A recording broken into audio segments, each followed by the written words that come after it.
എടി ഞാൻ വല്ലാതെ വയസ്സായി പോയല്ലേ. ഇപ്പോഴാണോ മനസ്സിലായത്? ഡൈ ആവാനായി. എന്ത് വർത്താന നിങ്ങൾ ഈ പറയുന്നത്? എന്നെ ഓർത്തോ? പറക്ക പറ്റാത്ത ടിൻഡുവിനെ നിങ്ങൾ ഓർത്തോ? നിനക്കെന്താടി വട്ടായോ? അത് ശരി, വേണ്ടാതീന ഞാനാണോ പറഞ്ഞത്? ഡൈയുടെ കാര്യമാ ഞാൻ പറഞ്ഞത്, ഹെയർ ഡൈ. ഓ ആടൈ, എന്നാ കുറച്ച് എനിക്ക് മാറ്റി വെച്ചേക്കണേ. അയ്യേ, അമ്മ ശശിയായി. എന്റെ പേരാടാ ശശി, ഇവള് രമ. ന്യൂ ജനറേഷനിൽ ആള് മണ്ടനായി എന്നതിന് ശശിയായി എന്നാ പറയാറ്. ഇപ്പൊ ശശി എന്ന് വെച്ച മണ്ടൻ. കഷ്ടം, നല്ലൊരു പേരായിരുന്നു. ഇനി ഇതിപ്പോ മാറ്റാനും പറ്റില്ലല്ലോ.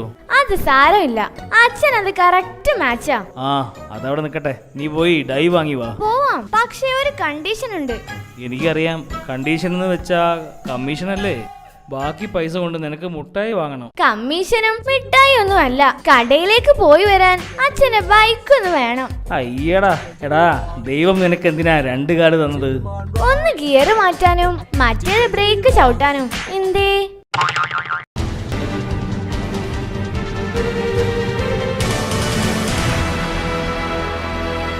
എന്താ ദീപു, മുഖത്തൊരു സന്തോഷം? ഞാനൊരു സ്വപ്നം കണ്ടു. അത് നല്ലതാ, എപ്പോഴും സ്വപ്നം കാണാൻ നമ്മുടെ അബ്ദുൽ കലാം പറഞ്ഞിട്ടുണ്ട്. അതുകൊണ്ടാവും എല്ലാ പീരീഡും നീ കിടന്നുറങ്ങുന്നത്. അല്ല, എന്ത് സ്വപ്നമാ നീ കണ്ടത്? അതൊക്കെ ഉണ്ട് മോനെ, ഞാൻ സ്വപ്നത്തിൽ കണ്ടത് മിക്കതും നടന്നിട്ടുണ്ടടാ. ഓഹോ, നീ കഴിഞ്ഞ പരീക്ഷയ്ക്ക് എല്ലാത്തിനും പൊട്ടുമെന്ന് ഞാൻ സ്വപ്നം കണ്ടതാ, ഫലിച്ചില്ലേ? ആ കാര്യം എനിക്ക് സ്വപ്നം കാണാതെ തന്നെ അറിയാം. ഞാൻ ഇന്നലെ രാജാവായിട്ട് വാഴുന്നതാ സ്വപ്നം കണ്ടത്, അതും പുലർച്ചയ്ക്ക്. അതിനെന്താ എടാ, പുലർച്ചയ്ക്ക് കണ്ട സ്വപ്നം ഫലിക്കുമെന്നാ? നീ രാജാവോ? പോരാത്തതിന് ഞാൻ അന്നദാനവും കൊടുക്കുന്നുണ്ടായിരുന്നു.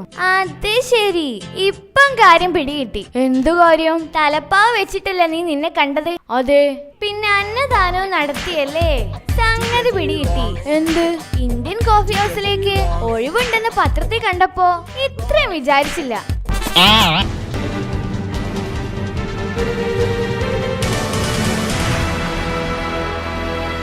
ദേ നോക്കിയേ, നിങ്ങളുടെ അനിയത്തിയുടെ കല്യാണം ഉടനെ നടത്തണം. അതെന്തേ പെട്ടെന്ന് അങ്ങനെ തോന്നാൻ? അവക്ക് പ്രായം എത്രയായെന്നാ? നീ ഇങ്ങനെ ധൃതി കൂട്ടിയാലോ? യോജിച്ചൊരു ചെക്കനെ കിട്ടണ്ടേ? യോജിച്ച ചെറുക്കൻ. എന്നിട്ട് ഞാൻ അവളുടെ അത്രയായിരുന്നപ്പോ എന്റെ അച്ഛനും അമ്മയൊക്കെ എനിക്ക് യോജിച്ചൊരു ചെക്കന് വേണ്ടി കാത്തിരുന്നില്ലല്ലോ. അത് ശരി, അതിനർത്ഥം ഞാനൊരു കിഴങ്ങനാണെന്നല്ലേ? അതിൽ എനിക്ക് സംശയമൊന്നുമില്ല. എനിക്കൊരു കാര്യത്തിലേ സങ്കടമുള്ളൂ. ഏത് നശിച്ച നേരത്താ നിന്നെ ഞാൻ പെണ്ണ് കാണാൻ വന്നത്? എന്റെ കഷ്ടകാലത്തിന്.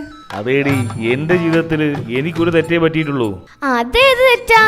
അതാണ് എന്റെ മുമ്പില് ഈ മഞ്ഞസാരി ഉടുത്തിരിക്കുന്ന സ്ത്രീ, നിന്റെ അമ്മ. ഏതായാലും ഒരു കാര്യം ഞാൻ ഉറപ്പിച്ചു. അതെന്താടാ? ഭാവിയിൽ എന്തായാലും അച്ഛൻ എനിക്ക് പെണ്ണന്വേഷിക്കണ്ട. അയ്യോ, അതെന്താ മോനെ? സ്വന്തം കാര്യത്തിൽ തെറ്റുപറ്റിയ അച്ഛന് എന്റെ കാര്യത്തിലും തെറ്റു വരാതിരിക്കോ?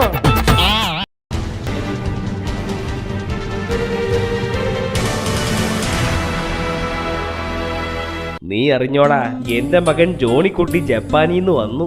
ആണോ? കാണാൻ ഞാൻ വരുന്നുണ്ട്. മക്കളും ഉണ്ട്. ആണോ?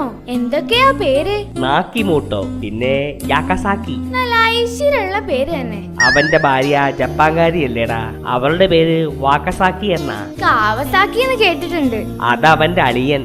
അത് ശരി, കൊള്ളാലോ. ഞാനും പോകുന്നുണ്ട് ജപ്പാനിലേക്ക്. ചേട്ടൻ പണ്ടേ ആള് ജപ്പാനല്ലേ?